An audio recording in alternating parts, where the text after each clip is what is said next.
The trouble with treasuring an hour, I've learned, is that the universe seems to keep a ledger, and it always eventually asks for the hour back, usually with interest. It started 2 days after the festival, with a notification that arrived while I was, of all things, brushing my teeth, which felt like an unnecessarily mundane moment for my life to take a sharp turn. I stood there with a mouth full of foam for a long moment, reading one particular line over and over. Bring no one you are not prepared to lose. It was the kind of sentence that rearranged the temperature of the room. I would like to formally object, I said around the toothbrush, to the mirror, to the panel, to whatever passed for due process in my life these days. On the grounds that I have never once asked you for a quest with stakes. I have been perfectly content with goats. I would like to return to goats. The panel answered without hesitation. The hollow spire has been waiting considerably longer than you have been alive. It is not, historically, a patient structure. That's not ominous at all. The panel's reply wasn't comforting. Honesty and comfort are not, unfortunately, the same service. I spat out the toothpaste with the specific, deliberate slowness of a boy buying himself 10 extra seconds to process several pieces of terrible news at once, then went to find my parents. If I was about to walk into the one place in town nobody had taken seriously for centuries, I wanted, at minimum, a sandwich, and someone who loved me to know where I'd gone. I did not go alone. The quest's warning had settled somewhere deep and uncomfortable in my chest, and my first instinct, to protect everyone by saying nothing, lasted exactly as long as it took Pim to notice I was acting strange. Given that Pim has known me since we shared bathwater, that took approximately 4 minutes. You're doing the thing, he said, cornering me beside the village well. The thing where you make a joke so fast I can't tell if something's actually wrong. There's nothing wrong, I said. I've simply been asked, by my own personal source of chronic chaos, to visit the one ruin in town that everyone agrees is creepy and pointless, alone, possibly forever, and not bring anyone I love. I gave him a helpless grin. So, you know, Tuesday. Tuesday. Pim went very still. The easy smile disappeared from his face. That's not a joke. No, I admitted quietly. It's really not. Pim didn't hesitate. I'm coming.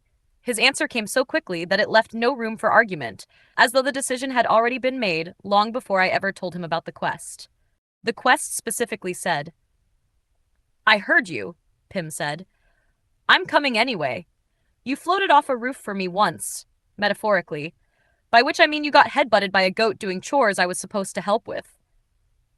I have decided, as your best friend, that this is the hill I'm dying on, possibly literally, and I'd appreciate it if you didn't argue with me about it in front of the well. It's affecting my dignity. I laughed, despite everything. It was the specific, helpless laugh that arrives when someone you love says something terrifying and generous in the same breath, and leaves you no good way to refuse it. Sasha insisted next.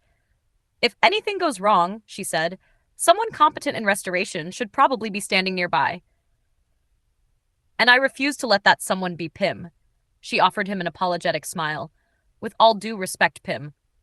Veska insisted after that with considerably less ceremony. I am coming. That was all she said. The way she said it made one thing perfectly clear.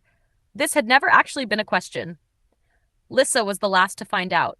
The moment she heard the words hollow spire, the color drained from her face so completely that I reached for her arm before I'd even decided to. The hollow spire, she whispered. The old one. The one with the markings nobody can read. You know it? I asked. I think, Lissa answered carefully. He might have mentioned it. Once. A long time ago? In a life I only got back 4 years ago. In pieces. I think he said something about a door he wasn't supposed to find. I just know my whole body went cold the second you said the word spire. The panel, silent until that exact moment, appeared between us with a glow softer than I had ever seen before. Echo confirmed. Lissa Marrow carries a fragment relevant to this quest. More lines quietly appeared beneath the first. Recommend bringing her. Recommend also preparing her gently. This will not be easy for her. I looked at each of them in turn. Pim, Sasha, Veska, and finally Lissa. They were all frightened, every single one of them, and every single one of them was still here. I looked at Lissa, pale, steady, clearly terrified, and coming anyway the way Pim had, the way all of them had. Tomorrow morning, I said. We go together. Whatever's waiting in there, it can deal with all of us. Because I am apparently constitutionally incapable of doing anything alone. That's the worst plan I've ever heard, Veska said. It's the only plan I've got, I replied with a helpless shrug. I told you. I contain multitudes. Most of them are bad plans. Nobody laughed. I want that on the record, because it might have been the first joke of mine in this entire account that landed in complete sober silence. That night, the panel appeared one final time before I slept.